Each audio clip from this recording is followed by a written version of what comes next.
of Jacob Mudenda was circulating online, where he was tearing apart not also so good minister, that is the Minister of ICT,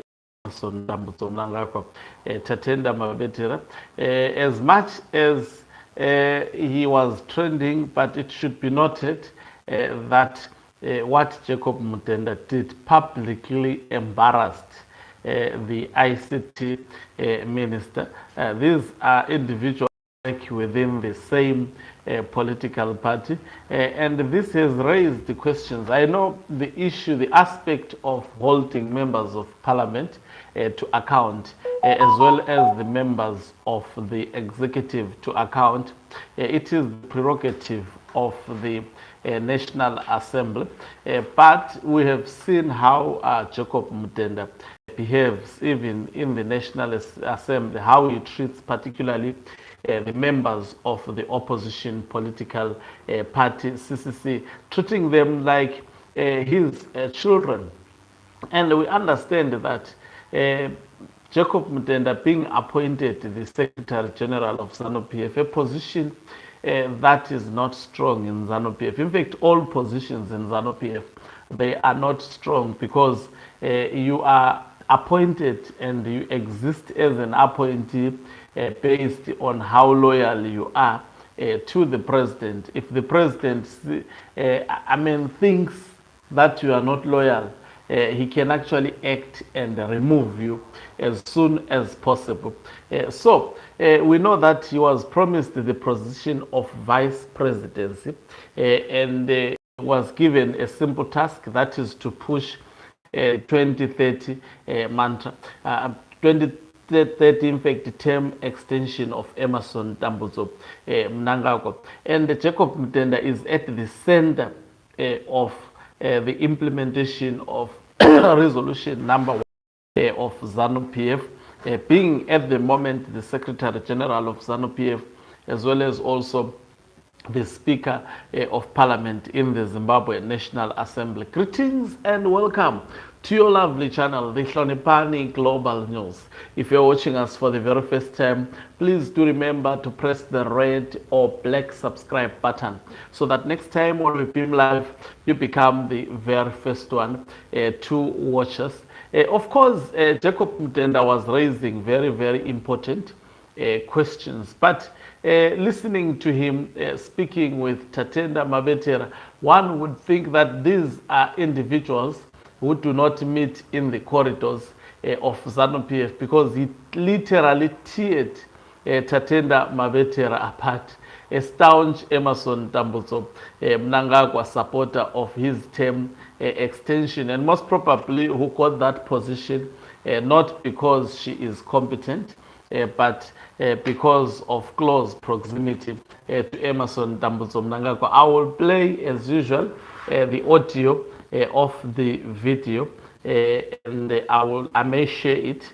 on Facebook page, that is Hlonipani Global News TV. So let's listen to the audio. It's quite a long one.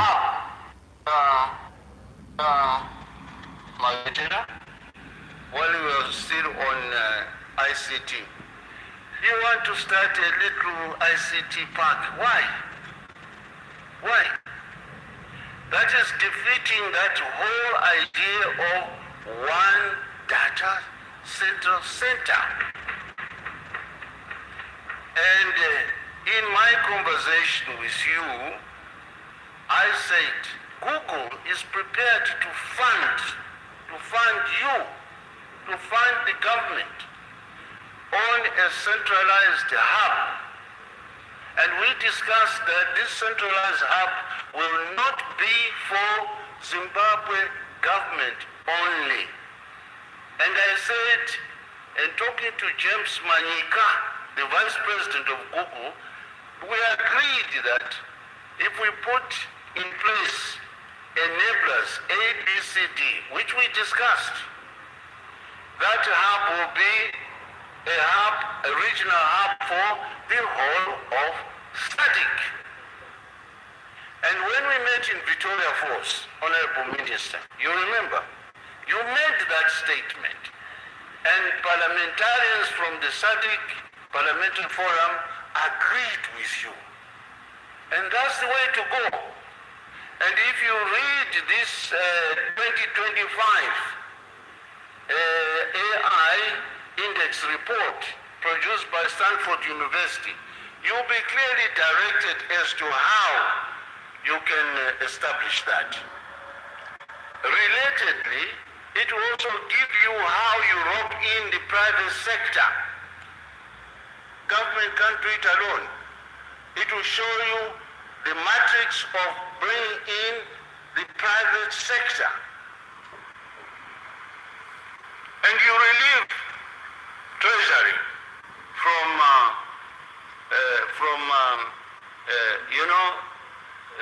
fiscal burden. So that should be the way we go. And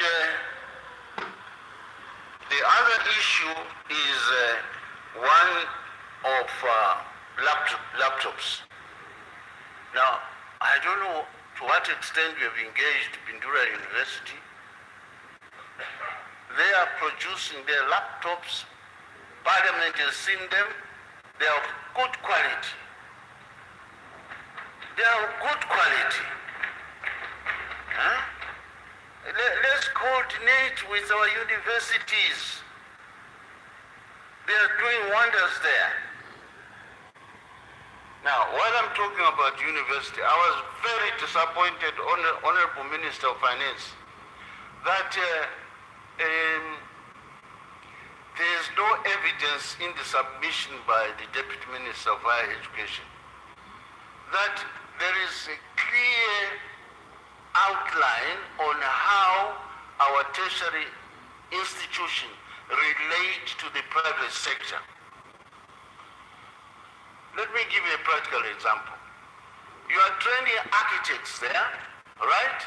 You are training architects, but you are not linking up with the construction industry.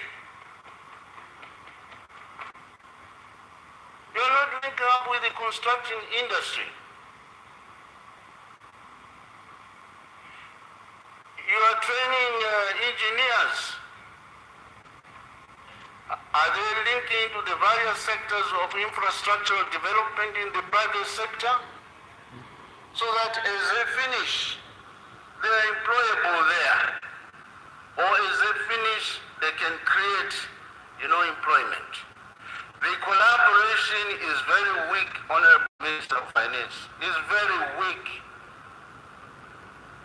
But the brains are there. The brains are there. And the question of active ensuring that the innovations in the innovation hubs and the industrial hubs, those discoveries, those inventions, they are not patented at all. And I've seen through ZITF here and ZAS in Harare, and I asked the question, you have done all this, have you registered the patent? No. Now, that patent under copyright law can enrich universities without asking money from the fiscus. I've just talked about Stanford University. It's thriving on private sector. The Massachusetts Institute of Technology, one of the leading universities, is thriving on private sector. And the question is, why are we not learning from the others?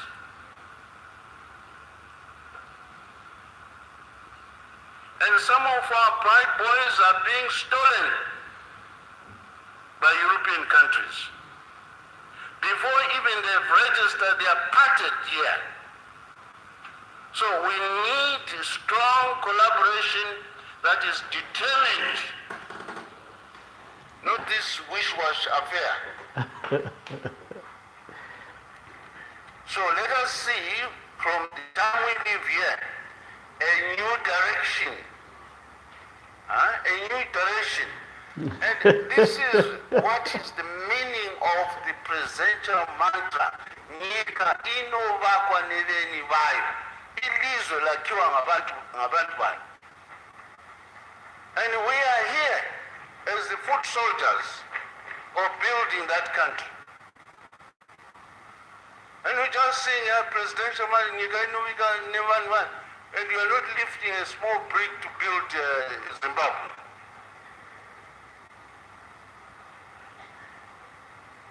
Let us see seriousness. And one of the greatest assets that we have here in Zimbabwe is the asset of the brain. The asset of the brain. We have the brain. And those who profess to have done, the higher education and so on, the first two universities were in Africa. West Africa and Egypt.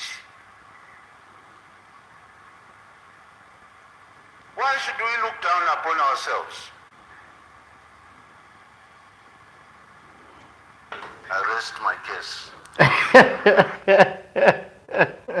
So that is your Jacob Mudenda. Anyway, the points he raised, to be honest with you, there is absolutely nothing amiss, especially in terms of the points that he raised.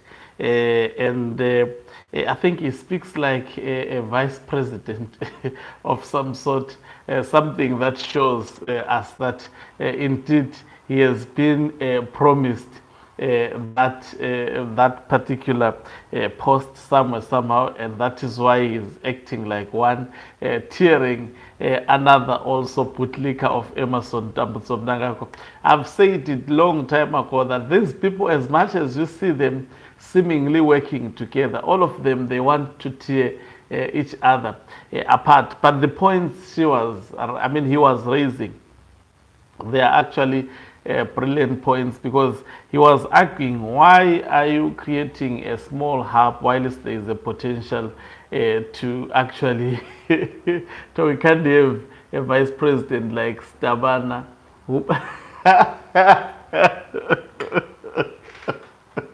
no, I'm saying he is, the promise was made to him, and he is acting like one. In terms, if you watched that particular video, I will share it on my Facebook channel, as I promised, I think yesterday. I thought I had shared it. I will share that particular video. You could see the confidence. Then there is usually someone playing his cards on his chest, but this time around he is coming up, showing up his face. Is that tolerated within ZANU-PF? Only time will tell. Thank you very much for watching us. If you are watching us for the very first time, please do remember to press the red or black subscribe button, so that next time when we beam live, you become the very first one